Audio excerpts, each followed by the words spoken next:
सच में बिहार में जनसुराज और प्रशांत किशोर पहले वो लोग हैं जो कह रहे हैं कि बिहार में जो ये फर्जी शराबबंदी का कानून है, इससे बिहार के हर वर्ग को नुकसान है। दारू चालू होना चाहिए, निशा पानी बहुत खराब हो गया है। सूखा नशा बिहार में बढ़ गया है। हाँ, शराब पे बहुत लोग बोल रहे हैं कि चालू होनी चाहिए। हाँ, चालू होना चाहिए।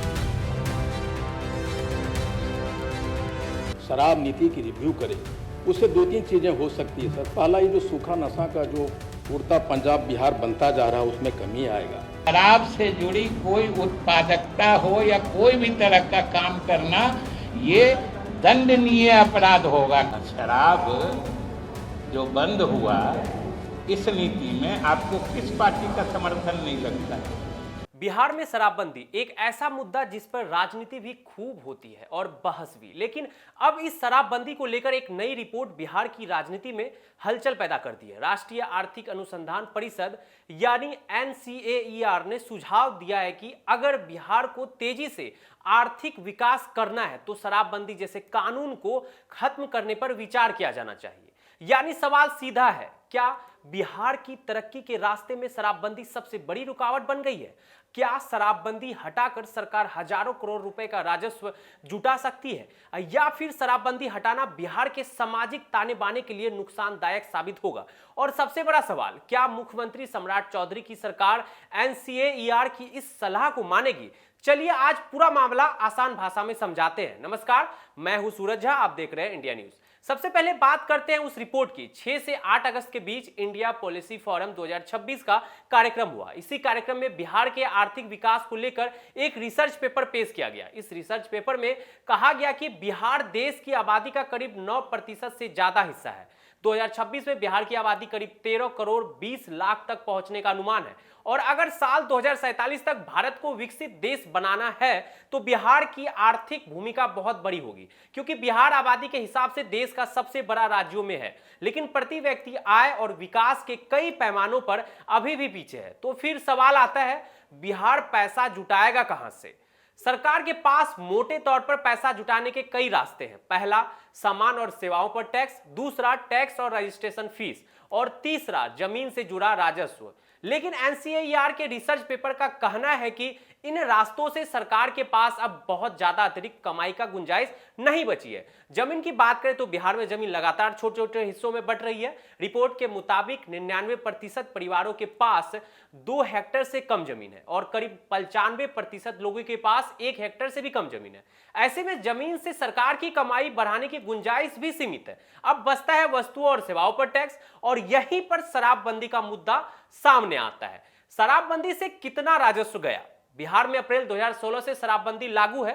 शराबबंदी लागू होने के पहले शराब पर लगने वाला एक्साइज यानी उत्पाद शुल्क सरकार की कमाई का एक बड़ा जरिया था। NCAER के रिसर्च पेपर के मुताबिक शराबबंदी से पहले के 3 सालों एक्साइज ड्यूटी राज्यों की कुल कमाई का करीब 14% थी, लेकिन शराबबंदी लागू होने के बाद यह कमाई बंद हो गई। इसके साथ ही एक और खर्च बढ़ा, शराब की तस्करी रोकने के लिए पुलिस कार्रवाई, निगरानी और अवैध शराब के खिलाफ अभियान। यानी सरकार को एक तरफ राजस्व का नुकसान हुआ और दूसरी तरफ कानून लागू करने में खर्च भी बढ़ा। इसी वजह से NCAER का सुझाव है कि शराबबंदी को हटाकर शराब पर फिर से एक्साइज ड्यूटी लगाई जाए। इससे सरकार को अतिरिक्त राजस्व मिल सकता है। लेकिन क्या शराबबंदी पूरी तरह फेल हो गई? यह सबसे बड़ा सवाल है। NCAER के पेपर में कहा गया कि शराबबंदी जिस मकसद से लाई गई थी वह मकसद पूरी तरह हासिल नहीं हुआ। बिहार में अप्रैल 2016 में शराबबंदी लागू करने के पीछे एक बड़ा तर्क था, शराब की वजह से घरेलू हिंसा और महिलाओं के खिलाफ हिंसा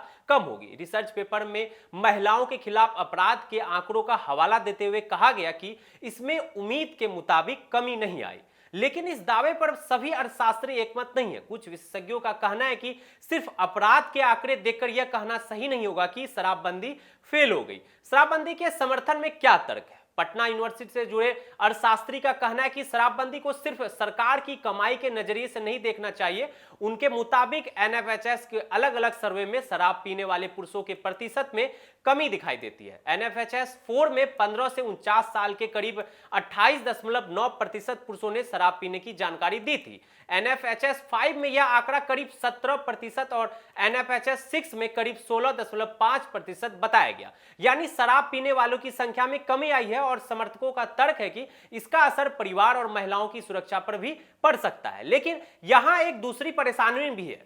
शराबी के बावजूद अवैध शराब का कारोबार, तस्करी, कच्ची शराब और जहरीली शराब, इन सब की खबरें लगातार सामने आती रहती है और जहरीली शराब से होने वाली मौतें सबसे गंभीर चिंता है। यानी शराबबंदी के समर्थक कहते हैं कि कानून ने शराब की खपत को कम किया है, जबकि विरोध करने वाले कहते हैं कि शराब का कारोबार खत्म नहीं हुआ है, बस अवैध रास्ते पर चल गया है। अब सवाल शराबबंदी हटाना ही एकमात्र रास्ता नहीं है। प्रोफेसर्स का कहना है कि बिहार के सामाजिक हालात को देखते हुए सिर्फ पैसा जुटाने के लिए शराबबंदी हटाना सही फैसला नहीं होगा। उनका तर्क है कि महिलाओं के खिलाफ अपराध का कारण सिर्फ शराब नहीं है, अपराध के पीछे कई दूसरे सामाजिक और आर्थिक कारण भी होते हैं। इसलिए सिर्फ राजस्व बढ़ाने के लिए शराबबंदी हटाना सही नहीं माना जा सकता। यानी एक तरफ सरकार को हजारों करोड़ के संभावित राजस्व का सवाल है और दूसरी तरफ समाज पर पड़ने वाले असर का सवाल। अब इस बहस में एक और बड़ा नाम जुड़ गया है। भारत में बियर बनाने वाली कंपनियों की शीर्ष संस्था ब्रेवरीज एसोसिएशन ऑफ इंडिया यानी बीआई ने जुलाई में मुख्यमंत्री सम्राट चौधरी को पत्र लिखकर शराबबंदी की समीक्षा करने की मांग की। बीआई का कहना था कि करीब 10 साल के अनुभव से पता चला है कि बिहार में शराब खत्म नहीं हुआ बल्कि सरकार के नियंत्रण से बाहर चली गई। बीआई ने अनुमान लगाया कि पिछले 10 साल में बिहार सरकार को करीब 60,000 करोड़ रुपए का नुकसान हुआ। हालांकि यह बीआई का अनुमान है, इससे सरकारी आंकड़े नहीं समझना चाहिए। बीआई का यह भी कहना है कि होटल, टूरिज्म, लॉजिस्टिक, ट्रांसपोर्ट और इससे जुड़े दूसरे कारोबार पर भी शराबबंदी का असर पड़ा है। अब राजनीति की बिहार में शराबबंदी सिर्फ आर्थिक मुद्दा नहीं है, यह एक बड़ा राजनीतिक मुद्दा भी है। मुख्यमंत्री सम्राट चौधरी ने कई मौकों पर कह चुके हैं कि नीतीश कुमार के इस फैसले को बदला नहीं जाएगा और 10 अगस्त को मंत्री सुनील कुमार ने भी कहा कि बिहार में शराबबंदी कानून पूरी तरह लागू है और सरकार अपने रुख पर कायम है। यानी फिलहाल सरकार की तरफ से शराबबंदी हटाने की कोई संकेत नहीं है। शराबबंदी और महिला वोट बैंक इसका एक बड़ा राजनीतिक कारण भी है। शराबबंदी को नीतीश कुमार की सरकार का बड़ा फैसला माना जाता है और इसके पीछे महिला वोटरों का समर्थन भी एक महत्वपूर्ण फैक्टर रहा है। 2025 विधानसभा चुनाव में बिहार की 243 विधानसभा सीटों में से 130 सीटों पर महिलाओं ने पुरुषों से ज्यादा मतदान किया। इन 130 सीटों में 114 सीटों पर एनडीए की जीत हुई, यानी करीब 88%। 2020 में भी कई सीटों पर महिलाओं का मतदान पुरुषों से ज्यादा रहा और एनडीए को इसका फायदा मिला। इसलिए राजनीतिक दलों के लिए शराबबंदी सिर्फ शराब बंद या चालू का सवाल नहीं है, इसके पीछे महिला वोट, सामाजिक सुरक्षा और चुनावी राजनीति तीनों जुड़े हुए हैं। प्रशांत किशोर का उदाहरण शराबबंदी हटाने की सबसे तेज आवाज उठाने वालों में जनस्वराज के नेता प्रशांत किशोर भी रहे। 2025 विधानसभा चुनाव के दौरान उन्होंने कहा था कि अगर उनकी सरकार बनी तो 1 घंटे के अंदर शराबबंदी खत्म कर दी जाएगी। लेकिन चुनाव में जनस्वराज की बड़ी सफलता नहीं मिली, पार्टी को करीब 3.3% वोट मिला। लेकिन ध्यान देने वाली बात यह है कि जुलाई 2026 के बांकीपुर उपचुनाव में प्रशांत किशोर ने शराबबंदी को चुनाव का बड़ा मुद्दा नहीं बनाया और वहां जनस्वराज ने बीजेपी के मजबूत गढ़ में जीत दर्ज की। इससे एक सवाल जरूर उठता है, क्या बिहार की जनता के लिए शराबबंदी अब सबसे बड़ा चुनावी मुद्दा नहीं है? इसका जवाब अभी भी साफ नहीं है। राजनीतिक दलों की राय क्या है, अब वो जानते हैं। बिहार की राजनीति देखें तो जदयू को छोड़कर कई दलों के नेता समय समय पर शराबबंदी की समीक्षा या उसे खत्म करने की बात कर चुके हैं। केंद्रीय मंत्री जीतन राम मांझी ने 9 अगस्त को एक बड़ा सिर्फ पूर्ण शराबबंदी खत्म करने की मांग की। उन्होंने बिहार में गुजरात मॉडल की तरफ परमिट के आधार पर शराब बिक्री की बात कही। बीजेपी विधायक विनय बिहारी भी शराबबंदी की समीक्षा की बात कह चुके हैं। आरजेडी नेता तेजस्वी यादव ने भी शराबबंदी को लेकर सरकार पर हमला किया और आरोप लगाया कि इससे अवैध शराब का कारोबार बढ़ा है। वहीं केंद्रीय मंत्री चिराग पासवान का कहना है कि शराबबंदी के पीछे सरकार की सोच सही है, लेकिन अवैध कारोबार पर नियंत्रण जरूरी है और जदयू की तरफ से लगातार यही कहा गया है कि शराबबंदी कानून लागू रहेगा। तो क्या सम्राट सरकार शराबबंदी हटाएगी? फिलहाल इसका जवाब है संभावना काफी कम है, क्योंकि शराब पहले ही साफ कर चुकी है कि शराबबंदी जारी रहेगी। दूसरी बात, यह नीतीश कुमार की राजनीति और उनकी विरासत से जुड़ा फैसला है। और तीसरी बात, महिला वोटर। सरकार शायद ऐसा कोई फैसला नहीं लेना चाहेगी जिससे उसका महिला वोट बैंक प्रभावित हो। लेकिन दूसरी तरफ NCAER जैसी संस्था की रिपोर्ट, BI ने मांग की और कई राजनीतिक दलों के बयान इस बहस को जरूर जिंदा रखेंगे।